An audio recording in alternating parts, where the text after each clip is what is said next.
She's one of the most powerful people in Washington. White House Chief of Staff Susie Wiles, often sitting just off frame in televised meetings, is in the spotlight today after sharing striking details about the Trump administration in a series of interviews with Vanity Fair. Wiles gave a range of descriptions for members of the cabinet, including telling Vanity Fair the president has an alcoholic's personality, saying President Trump, who has repeatedly said he doesn't drink alcohol, operates with a view that there's nothing he can't do. Nothing. Zero. Nothing. And compares the president to her alcoholic father.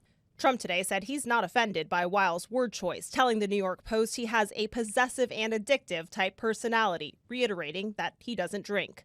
Wiles rarely speaks publicly, known more as the behind-the-scenes architect of Trump's re-election campaign and a fierce loyalist in his inner circle. Everybody at this table has done a fantastic, and Susie, thank you for doing a great job as our Chief of Staff. First female Chief of Staff in the history of our country, which is pretty amazing when you think of it, right? And she's the best. Thank you very much. Great job.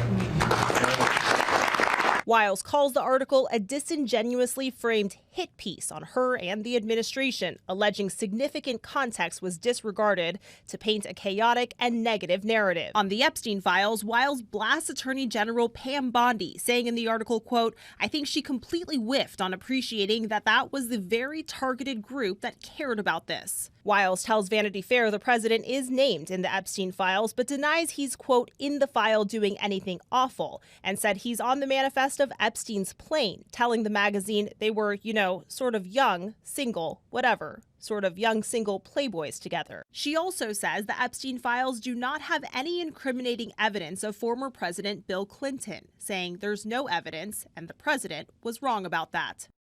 On Venezuela, Wiles suggests to Vanity Fair the attacks on boats at sea is ultimately about regime change, not drug smuggling. She tells Vanity Fair Trump, quote, wants to keep on blowing boats up until Maduro cries uncle. Christiane Cordero, ABC News, Washington.